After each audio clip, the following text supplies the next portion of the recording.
A very good afternoon to our guest speaker, Dr. Hussain Mustafa, respected teachers and students. Today we have gathered here to learn and explore the opportunities in the field of science. For some of us here, science may have always been an area of interest and for some, always a curiosity. But there is a lot more to learn and explore in this field. There are a vast number of opportunities to those pursuing science, from being a physiologist, biologist, biochemist, laboratory technician, marine fisheries biologist, agricultural chemist, chemical engineer, dentist, geophysicist, archaeologist, forensic science technicians, clinical dietitian, community nutritionist, dietitian, health consultant, health educator, and many more. So in our third Steps Towards Excellence session, let's dive deeper into the life of a doctor.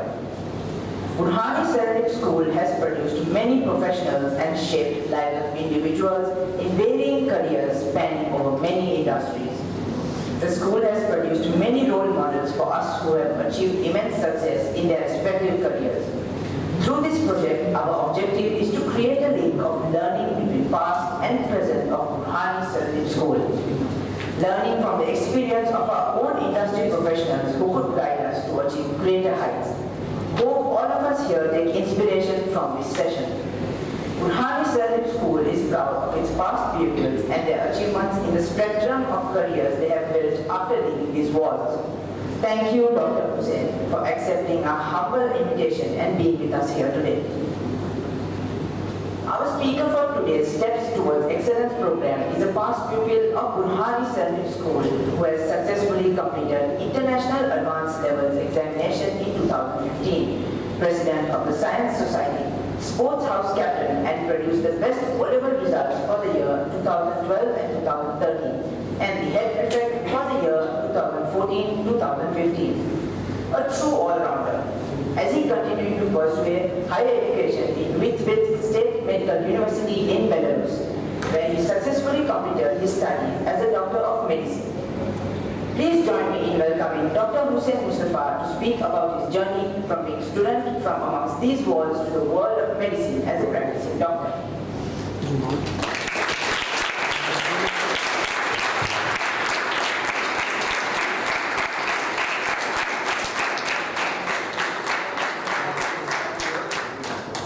So let me start this session off with this line that I'm sure all of you all will be very familiar with.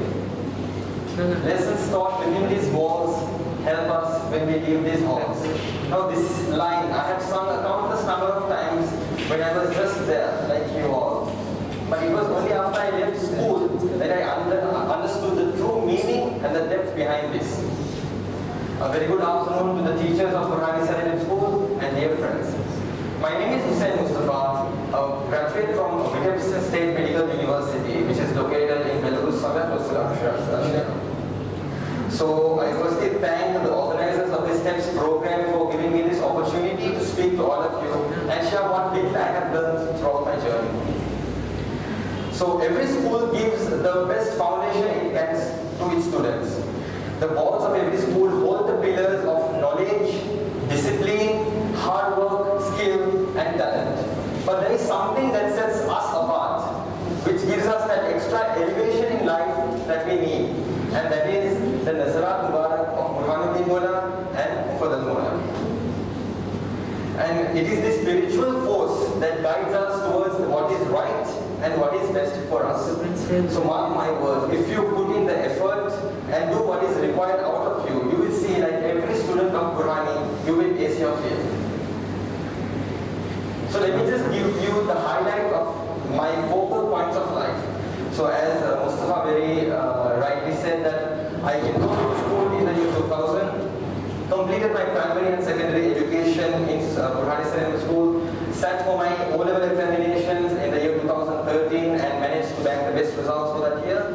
2 years later, I sat for my A-level examinations, and also in that year, that is the year 2014 and 2015, I was elected and honored to be the head prefect of Burhani Serendib School. Now yes, all these things added a lot of columns to my CV, but in reality what it taught me was far greater than I could have ever imagined. So later that year in 2015, I enrolled myself to a medical school known as State Medical University, completed 6 years of strenuous training, and ultimately in the last year 2021 I graduated as a medical doctor. So now my goal for this year is to obtain the medical license to practice medicine. So this begs the question and the meat of today's session as to why I chose medicine. So this takes me back to a story. So this story starts at around grade 6. So in grade 6 the school had organized a program which was in fact a first aid program. Although I don't remember a single thing that was said in that program. What I do remember vividly was that after this seminar, all of the students were taken down to this ambulance that was parked right in front of the school. And there was a nurse who was giving us the basic layout of how the ambulance was structured, how the patient would be put inside the ambulance, what are the equipment that they have within the ambulance, the drugs. So having listened to all this, there was this spark within me that ignited. And apart from that, there were also so many questions as to what exactly is this profession? Why do people help these sort of people? What are the conditions that the people come in and have to go through to end up in this sort of a setting? So I spent the next couple of months trying to research more into this particular field, and that is when I was introduced to the field of medicine.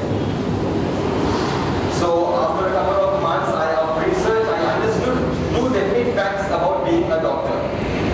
So a doctor is extremely hardworking and exceptionally smart, and I was far from those two. So in grade 6, I made it a point and I took the decision of putting in 1 hour of work every single day, be it a holiday, a Saturday, a Sunday, a family gathering, a wedding, no matter what event that was scheduled for. I made sure that I put in 1 hour of work every day, and this soon reflected in my my school studies, because I was although an average student ranking around 8th or 9th, within a span of few months I became the topper of the class, and that just continued because of the effort that was put into it.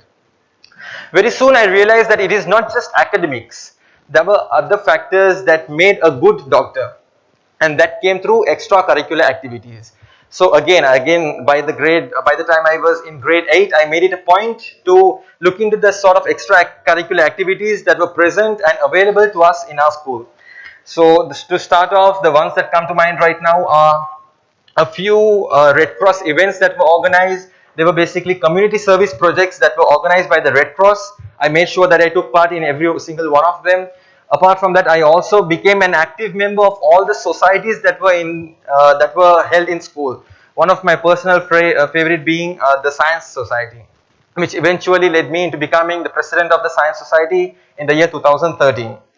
Moreover, I was also the house captain of Easy House in the year 2014, and finally I was the head prefect, thank God for that, which changed my entire life, in the year 2015. So I realized that now my academics also were on par, and my extracurricular activities were slowly building my character. So by the time I reached my A levels, it was quite evident that it was medicine that I wanted to do. But when I started researching about the field of medicine, there were other factors that I had not taken into account that started playing a role. For example, finances, the time. So these factors made me really rethink the option of going into medicine. So I was trying to take the easy route and look for other opportunities that were available to me at that time. And that is when I went and did an Arzi to Mola in the year 2015, just 2 months before my A-level examination. Mola had come to Colombo, and it was in that time I made an Arzi to Mola and asked if this is the profession I should pursue. And it was with Mola's Raza Mubarak that I started the application, and the rest is just history. And and not too soon later, within the span of 2 to 3 months, I applied to a medical school and got selected, and now I'm finally a graduate of Past State Medical University. So a slight side note, does anyone of you know who this person is? Maybe a wild guess? He's related, he's almost synonymous to this person. Perfect. He is Thomas Alva Edison. I'm sure you all would have heard of him. He is the one of all the inventions that he has done. He is the inventor of this light bulb. That fact is known to all. But one thing that all of us fail to recognize is the number of times this guy has failed in creating the light bulb. In some textbook, they go on to say that he had tried 900 times, some say 1200 times. But the point that we need to focus on is, why did this guy keep persistently trying in creating the light bulb?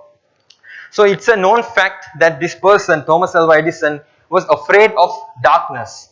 So to overcome and to find a permanent solution to this, he kept trying and finally he built the light bulb. And this is exactly what I want you all to reflect on today. Whenever you choose a field, what you want to pursue, ask yourself the question, why?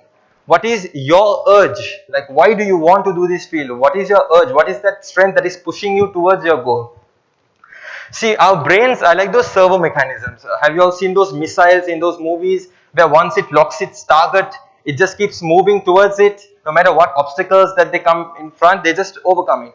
Our brains are the same. So whenever you decide what you want to do, just fix your mind on it and focus onto your goal. Don't think about the obstacles, because obstacles will just keep coming. All you have to do is overcome those obstacles.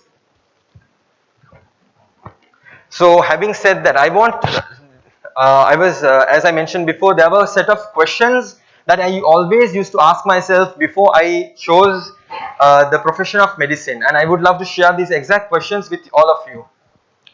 First of all, it's interest. So what is your passion? What is it that you genuinely love to do? So I'm sure all of you will have at least 2 to 3 things that you will absolutely love to do on a daily basis. So what I would suggest is make a note of those things. Secondly is, what are your skills? So first of all, this can be divided into 2 things. The skills that you already possess and those that you need to acquire for your profession. So to give an example, if for example any of you all want to become a surgeon, you all need to have good hand and eye coordination. So if you're aspiring to become a surgeon and you know you need good hand-eye coordination, make sure that you take part in various sports. For example, basketball, badminton, all of these sports implicitly help you into developing these sort of skills. Another skill that comes to mind is you need to have a good communication skills. So again, school is one of the best opportunities to practice these things. So again, make a list of the skills that you require for your profession and use school as the opportunity to practice all of this and find it. The third one is time and commitment. So if any of you are trying to pursue medicine, one thing is a fact that for an undergraduate degree, medicine is way too long. So someone has to be out of their mind to choose medicine. But having said that, if you really want to become a doctor, like if that's the only thing that you can see yourself doing, do not focus on what other people will tell you all. Because I remember in my 3rd year, most of my friends were either already graduated or already had started working and they were financially independent. Whereas I was dependent on my parents to provide for me. But that didn't stop me from achieving what I wanted to achieve. So always keep that at the back of your mind. The fourth one is professional guidance. So this can come in the form of career counseling basically. So as I mentioned before, if you have multiple interests and you need to know about every single field before you try to select one, so you can use these services, either public or even paid services, that you can get advice for your career. And also you can always talk to your resource persons within the community. They will be more than happy to help you.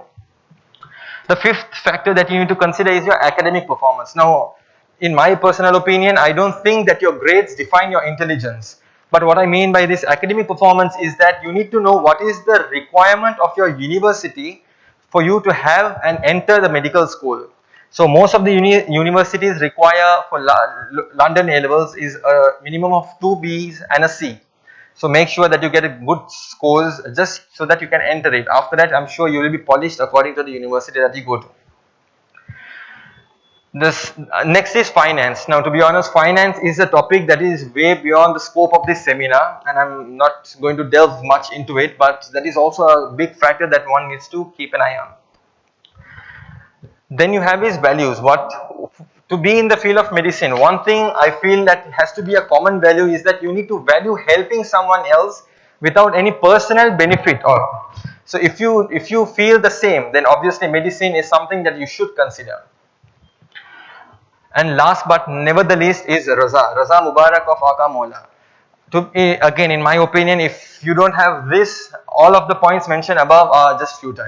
So make sure that whenever you choose what you want to do, get an RC done through some of your known people and ask Mola's opinion as to whether this is right for me, because no one knows better than Mola himself. So having said that, now let's say some of you all want to become a doctor. Are there anyone who has thought about this, who wants to go into the medical field? Anyone? Okay, there are 3-4 hands raised. So the pathway is fairly simple in a sense up to you enter medical school. So you need to have good A-level results. The A-level results, as I mentioned before, you need 2 B's and a C to enter a medical school. Now once you enter medical school, you basically, there are different programs, some of the MD and the MBBS program, which I'll come and tell you all the difference a bit later. So it's usually around 6 years. So once you complete 6 years of medical training, you have to do an internship.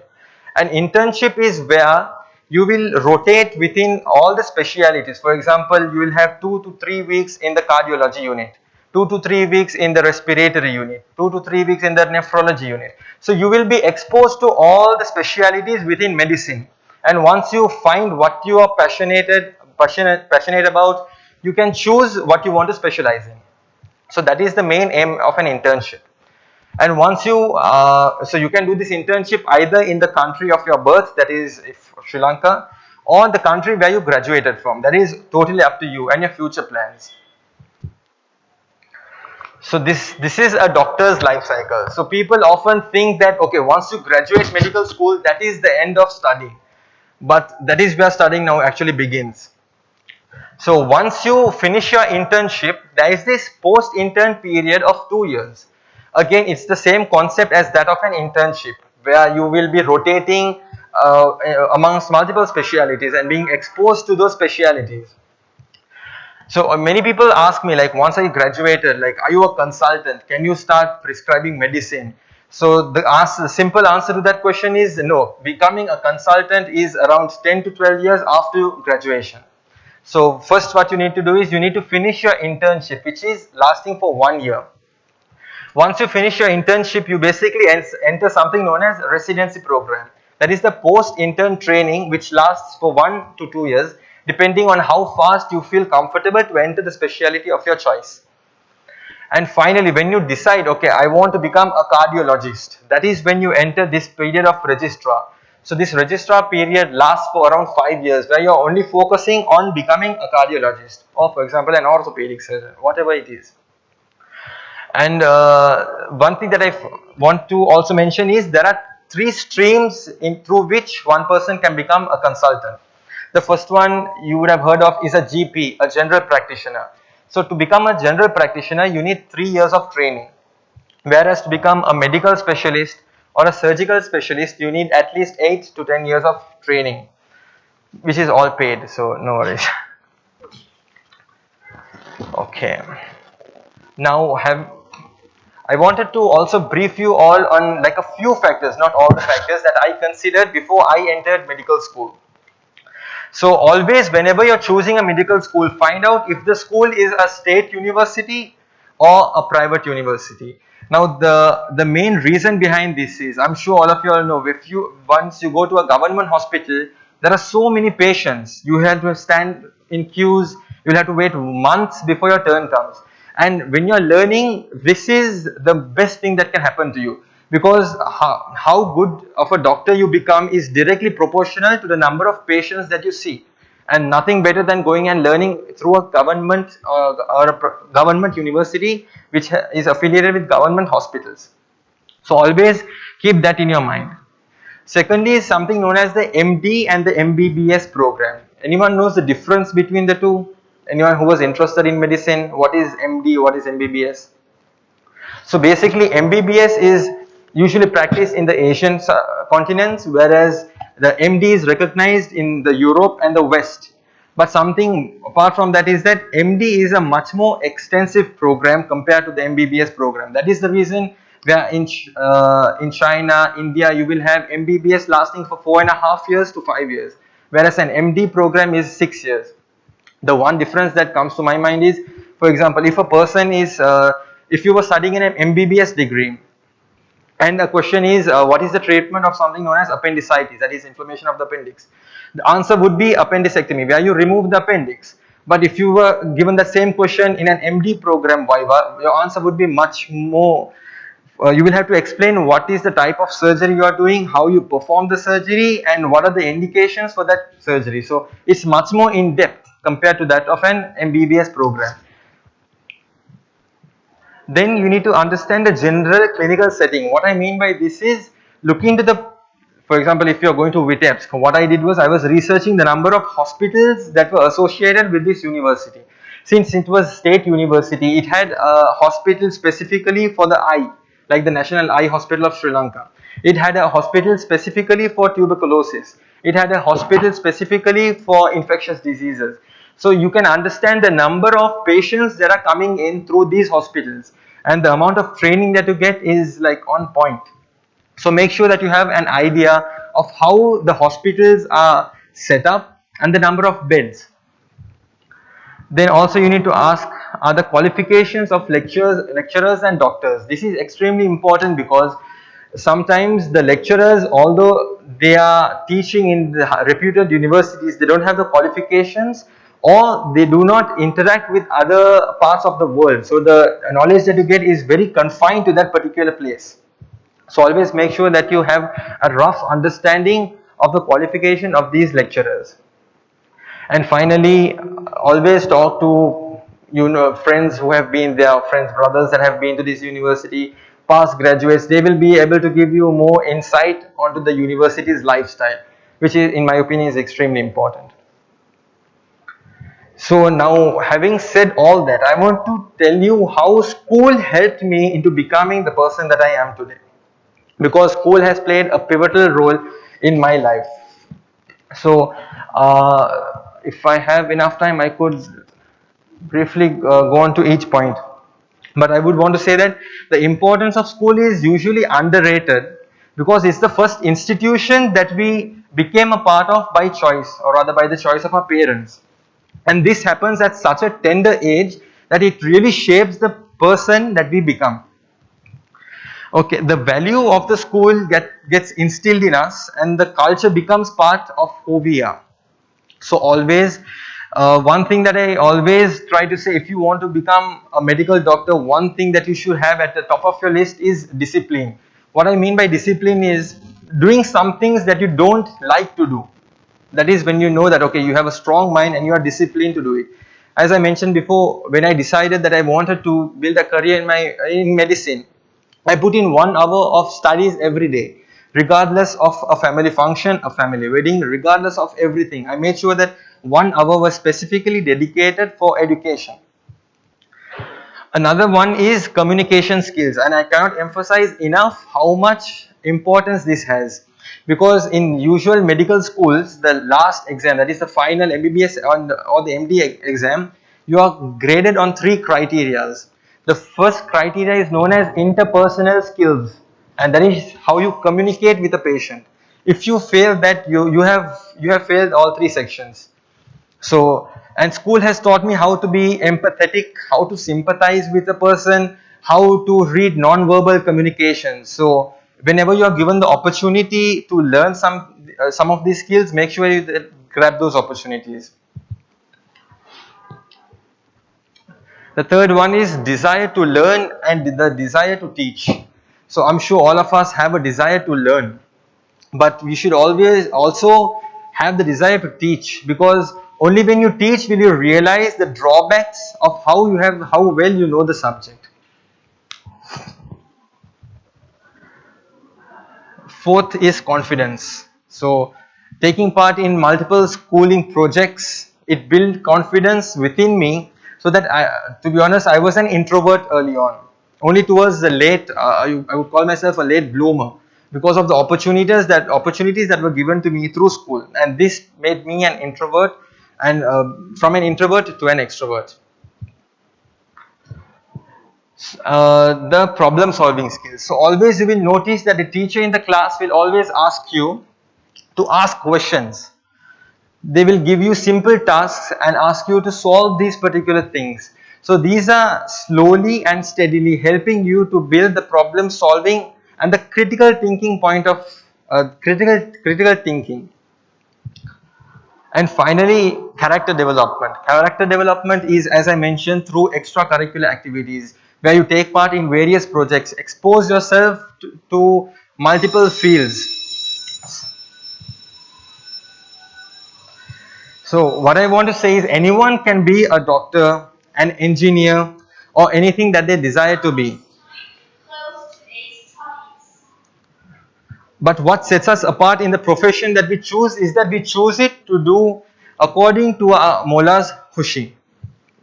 So as a doctor and a former medical student, I've lived amongst people from all cultures and all walks of life. But and I've also stayed away from home for 6 long years.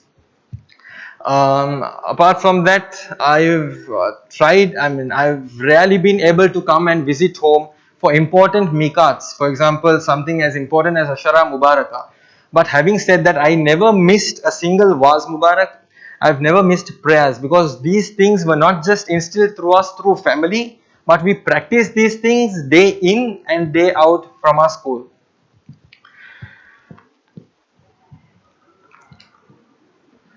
So this is like a base. I don't think you all can see this picture. Is it visible? Okay. So this is just like a anatomy of a medical student, where you should be filled with passion. You should have legs and you should be quick on your feet. Are there any questions up to now? Any questions regarding this field, or any questions that you wanted to be answered about a medical school?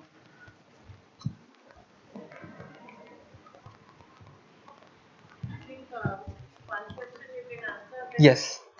getting into medical school, you cannot do it without A levels, right? You have to do A levels, or is there a sort of like how it happens to just in case something goes wrong? Yeah, so coming to that, that's an important question that has raised, like, due to the situation, prevailing situation in Sri Lanka. So the A level is a requirement by the country's medical council. You can get into the university through a foundation course, but you should always check with the country's medical council. For example, if you check Sri Lankan Medical Council, they do not accept a pre or a you call this pre foundation programs. I think, yeah, you can. They don't accept foundation programs. In that case, you cannot practice medicine in Sri Lanka.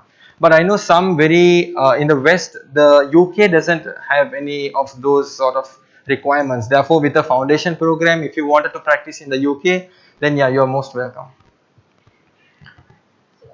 You mean to say that if you go in from a foundation course into let's say we get Arab that, Yes. you can still, but you will not be accepted here. Yeah, you will not be able to. Yeah. Even though you have got your medical. Yes, even though you have completed your medical degree, you should have an acceptable qualification for your A levels to have and be able to practice in Sri Lanka.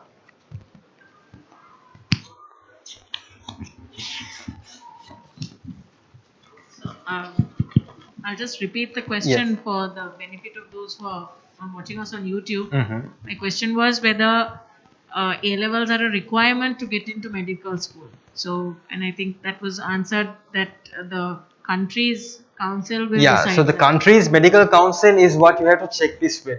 Sometimes the university has no barrier for entering with a foundation program, but for example, if you want to practice medicine in Sri Lanka, the Sri Lanka will not give you the degree approval, as they call it, because you don't have the specified A level requirements. So always, if you want to go to a particular country, make sure that you know what are their requirements. Make sure that you have the desired results for those, and then only apply for the place or university that you are applying to.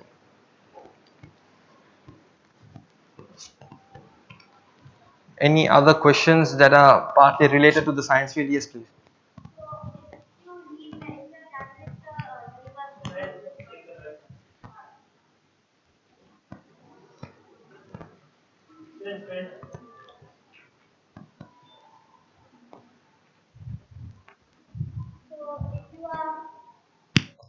So if you are done with medical university, then you can't immediately be a doctor, so you have to do internship and everything. So once you graduate from a medical university, you are given the degree saying that you are a doctor of medicine. So once you have that, you are basically allowed to practice medicine in the country that you were given the degree. Now I was given the degree in Russia, so if I were to practice medicine in Russia, I could easily practice. Now what happens is, for example, if I wanted to come back to Sri Lanka, now I have to sit the examination to practice here. Once I'm done with that, I will do an internship. Only then will I get the registration to practice medicine in Sri Lanka. Okay, thank you. You're welcome. Any other questions? Yes, please. Yes, please.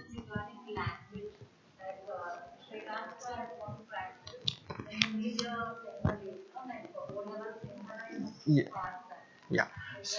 Yeah. So, regarding the language, particularly in Sri Lanka, the requirement for you don't need to have a Sinhala certificate until you finish your internship. So if I were to I come back, since I'm here, I need to, while I'm doing my internship, I need to either sit my O levels for Sinhala, and by the time I finish my internship, I should have the certificate. So until and unless I have that certificate, I won't be able to progress into the post-intern training.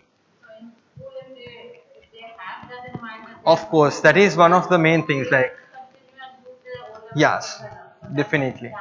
Yeah, so if any of you all are planning to do medicine and come back to Sri Lanka, make sure that you all study Sinhala well and just finish it off once and for all while you are studying in school, particularly for your O levels, because this will save you a lot of time.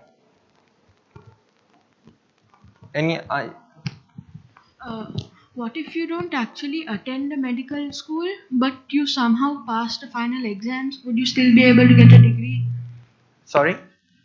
What if you don't attend a medical school, but you somehow pass the final exams? Would you still be able to get a degree?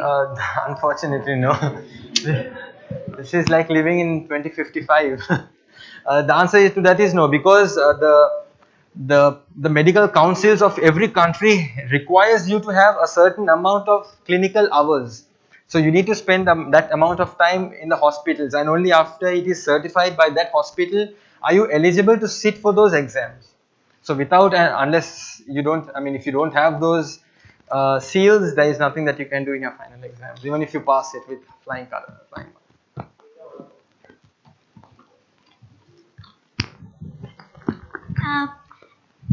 When you have to take the internship and everything, so you can do medicine in another country. So how long would it take you to do the internship and everything? Okay, so internship again depends on the place where you want to finish your internship. In Asian countries, the internship is 1 year, and this is because they make you work for 20 hours a day. But in the West, the internship lasts for 2 years. This is because they have this work-life balance sort of a mentality, where you are not allowed to work more than 40 hours a week. So due to this, they try to drag the internship for 2 years. But in usually the Asian countries, it is such that we finish the internship in 1 year because the workload is the same if you add it all up. Thank you. Any other questions regarding the science field, or what curricular activities that you all would want to talk about?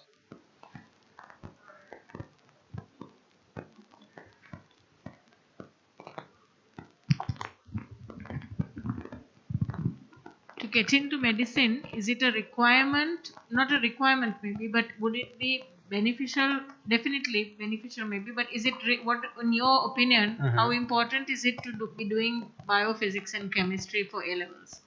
Like, what is the one subject or two subjects you would say would really help you to get into medical college, like, or in your medical journey? Okay, so that's a fairly complicated question. Any biology students, teachers, physics students here? Teachers?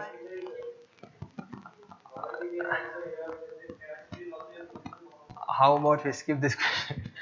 So to answer it in simple And I'm trying to do it in a simple sentence. Okay, let me break it up. Firstly, there is no requirement to do biochemistry, physics to get into medical college, correct? The requirement is there, and this requirement has been set by the university and the medical council of the particular country. Okay, so the it's two requirement Bs is there. and a C for it It's has a- to be in the science stream. Yes, the science field, and you have to have 2 Bs and a C to enter medical school, and also it has to be accepted in the country that you're doing it. For example, the local system, I think you need 2 Cs and an S.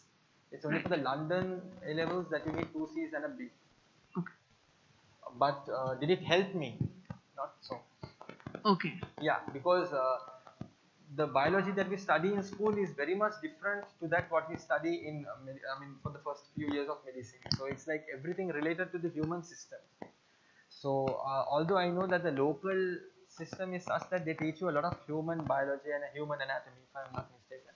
So when I was in my first year, they knew things that we weren't aware of, like they knew the anatomy, they knew the muscles, they knew the bones.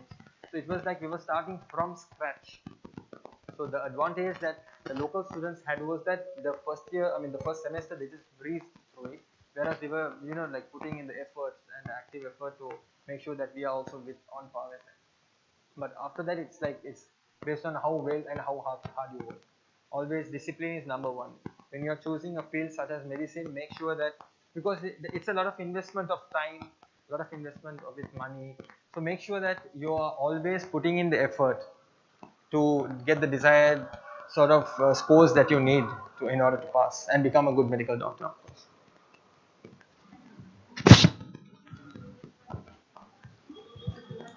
Yes. Not to the extent that we were.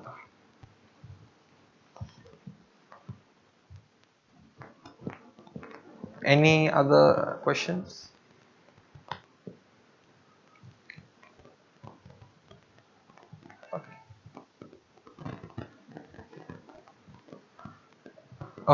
Okay, just let me sum this all up, because despite the loneliness, the tears, laughter and sleep deprivation, in my opinion, I am most happy when I have gone out of my way to help someone in need. And this profession has taught me life's most profound lessons through the stories, struggles and triumphs of my patients. And the spiritual guidance that we receive from our Ata Mola is invaluable, because a doctor's vision ends where science ends. And so when I treat a patient leaning against the wall of Ata Mola's vision, I am always pushed to do my best and to give my best and be the best version that I can. At last, I would like to pray to Allah to give each and every one of us present here the steadfast wall of Ata Mola's Nazarat and Khushi Mubarak to lean against at all times. No matter what profession you choose, with the Raza and Dua Mubarak of Ata Mola, make sure that you put in your best, do the maximum that you can, not just to achieve any monetary benefits, but with the intention of helping others. Because as I always say, when what you do for yourself, we will die with you, but what you do for others lives on forever. May Allah Ta'ala grant Abilawad Ata Mola Tawulala Mushrif a long and healthy life until the day of Qiyamah.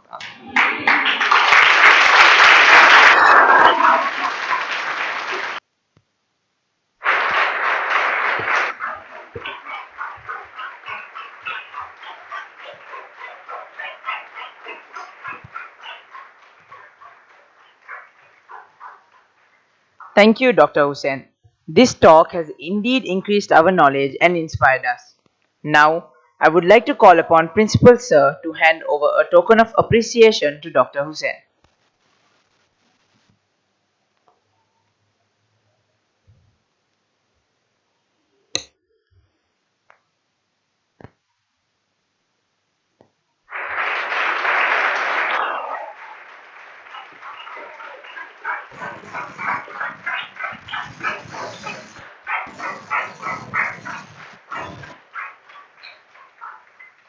To conclude, I would like to thank our speaker, Dr. Hussain, for this extremely informative session. We appreciate you personally taking time out of your busy schedule and sharing insights into your journey so far. Burhani Serendib School is proud of you and considers your achievements as the pride of its alumni. On behalf of the students, I would like to extend my thanks to Principal Sir Dr. Sheikh Shabbir Hussain Bhai for initiating this project to help us choose our career paths with ease and efficiency. A special thank you to Miss Fatima for helping to organize this event and Janab Mullah Murtaza Hamid and Sir Mohammed for the technical support. Last but not the least, thank you to our audience who are here with us and those who have joined us live for this program. We would not have been successful without you all. Thank you.